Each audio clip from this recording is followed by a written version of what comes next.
We're proud of the fight that our guys showed tonight. Challenged them at halftime. That wasn't exactly how we get down, but the second half was more about what we do. There was just so many performances. DeMar, third quarter, Malik, Keegan defensively. Domas just continues to be a monster.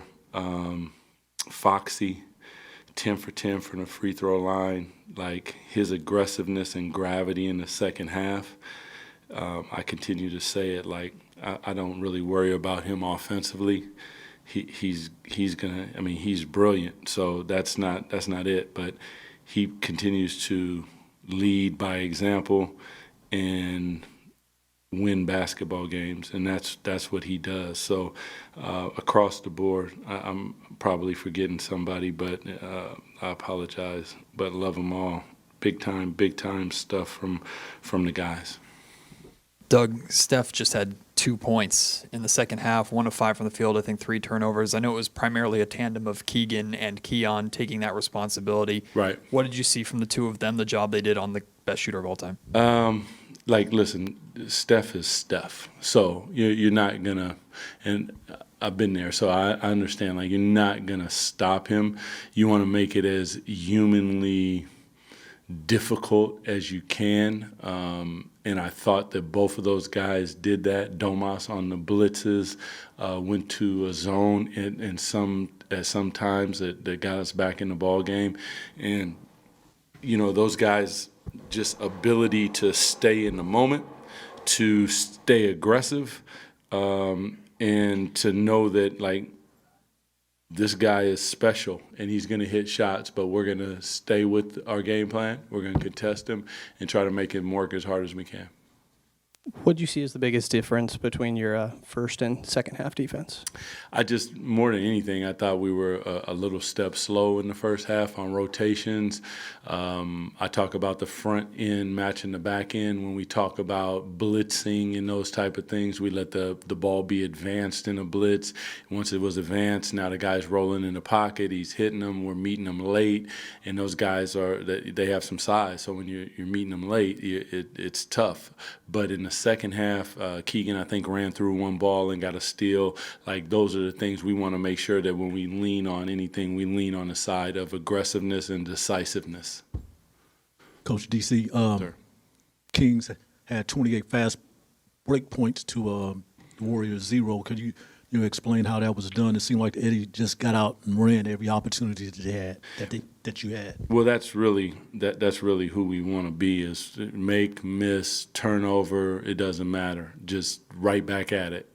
And to our guys' credit, I think in the first half, if I remember correctly, it might have been 5 we had at halftime. In the second half, we had 23.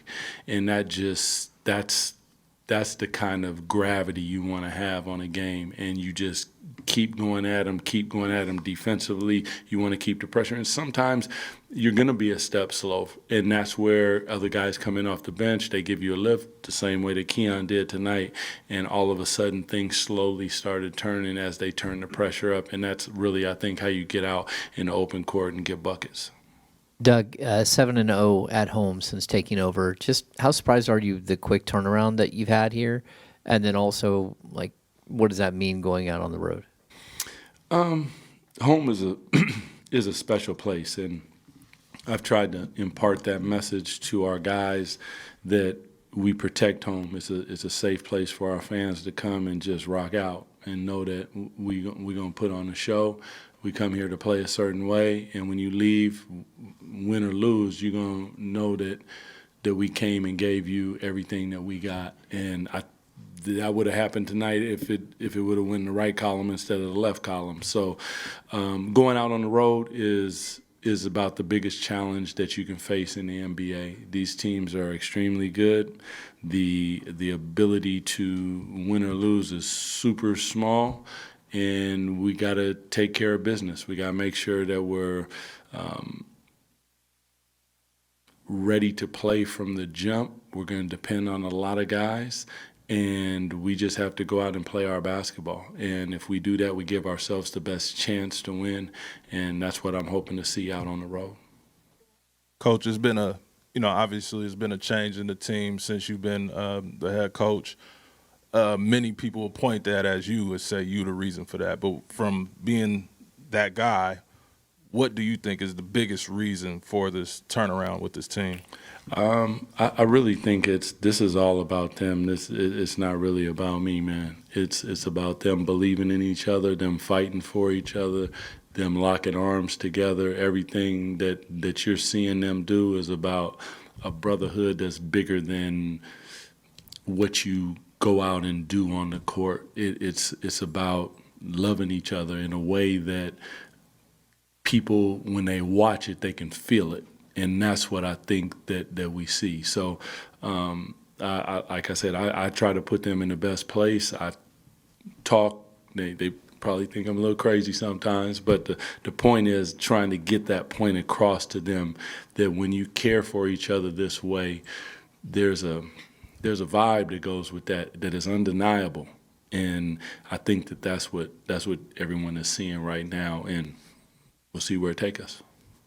Doug, you referenced it a little bit, but tomorrow night in Denver on the back-to-back and playing your starters a lot of minutes, does that force your hand in terms of going deeper in the rotation tomorrow night? It could. These guys are professionals. Denver is always a hard back-to-back. It's always a hard game, period. It's a long trip. But listen, we're professionals. This is what we do, and we're going to go there with the expectation to win the ball game. And once we throw it up, we're going to get at it. And as long as we play our style of basketball with the force and the decisiveness and the aggressiveness that I think I expect out of them and now they expect out of themselves, we'll live. Appreciate y'all. Have a good one, y'all.